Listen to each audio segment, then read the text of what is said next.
লা ইলাহা ইল্লাল্লাহ মুহাম্মদ রাসূলুল্লাহ এই কালেমাকে জিকির হিসাবে পড়া যাবে কি? সম্মানিত দর্শক মণ্ডলী, আসলে বিষয়টি খুব স্পর্শকাতর বললেই চলে।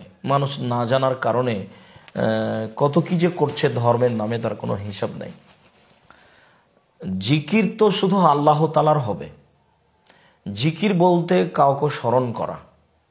তো মানুষ তাসবিহ তাহলিল জিকির আজকার করে, আল্লাহকে ডাকে, কিন্তু মুহাম্মদ সাল্লাল্লাহু আলাইহি সাল্লামকে ডাকতে হবে, তার জিকির আজকার করতে হবে, এইটা কি কোনো শরীয়ত?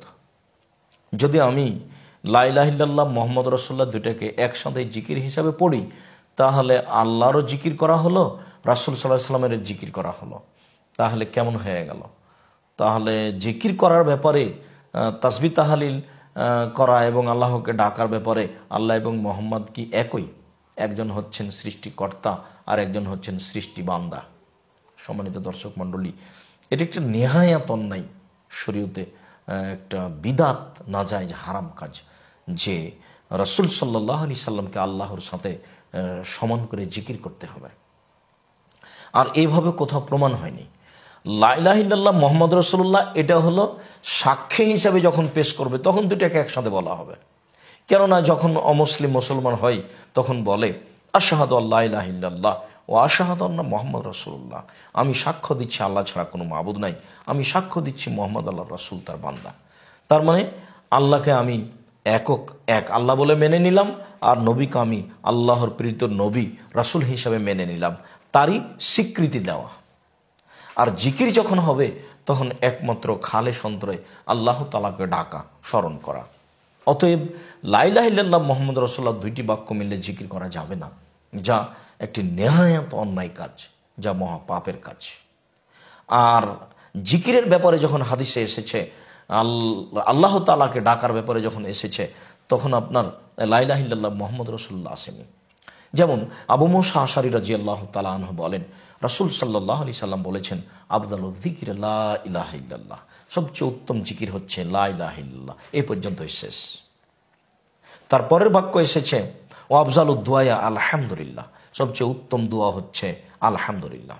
সম্মানিত দর্শক মণ্ডলী, অত্র সহিহ হাদিস দ্বারা স্পষ্টভাবে প্রমাণ হয় যে জিকির বলতে লা ইলাহা ইল্লাল্লাহ, এখানে মুহাম্মদ রাসূলুল্লাহ যোগ হবে না। মুহাম্মদ রাসূলুল্লাহ ওই সময় যোগ হবে যখন সাক্ষী দেওয়া প্রয়োজন হবে, যখন কোনো মানুষ মুসলমান হবে, যখন দুইটা সাক্ষীকে একসাথে পেশ করবে। যেমন উজু করার পরে বলা হয়েছে, কেউ যদি উজু করার পরে উভয়ের সাক্ষ্য প্রদান করে আশহাদু আল্লা ইলাহা ইল্লাল্লাহ ওয়া আশহাদু আন্না মুহাম্মাদান আবদুহু ওয়া রাসূলুহু, তাহলে তার জন্য জান্নাতের সব দরজা খুলে দেওয়া হবে। সম্মানিত দর্শক মণ্ডলী, ঠিক এরকমই মমর্ষ ব্যক্তির কাছে রাসূল সাল্লাল্লাহু আলাইহি সাল্লাম লা ইলাহা ইল্লাল্লাহ স্মরণ করাতে বলেছেন। আবু সাঈদ খুদরি এবং আবু হুরায়রা রাদিয়াল্লাহু তাআলা আনহু বলেন, রাসূল সাল্লাল্লাহু আলাইহি সাল্লাম বলেছেন, লাক্কিনু মাউতাকুম লা ইলাহা ইল্লাল্লাহ, তোমরা তোমাদের মমর্ষ ব্যক্তিকে লা ইলাহা ইল্লাল্লাহ স্মরণ করাও, আল্লাহ ছাড়া কোনো মাবুদ নাই এই কথা স্মরণ করাও। মুসলিম মিসকাত 1616 নম্বর হাদিস। 1616 নম্বর হাদিসে স্পষ্ট প্রমাণ হয় যে জিকির বলতে লা ইলাহা ইল্লাল্লাহ।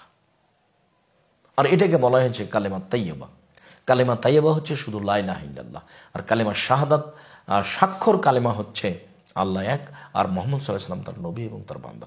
এই কথাটি আরও অন্য হাদিসে এভাবে এসেছে। মুআয ইবনে জাবাল রাদিয়াল্লাহু তাআলা আনহু বলেন, রাসূল সাল্লাল্লাহু আলাইহি সাল্লাম বলেছেন, মান কানা আখিরু কালামিহি লা ইলাহা ইল্লাল্লাহ, মানুষের শেষ কালেমা যদি হয় লা ইলাহা ইল্লাল্লাহ দাখালাল জান্নাত, তাহলে সে জান্নাতে চলে গেছে।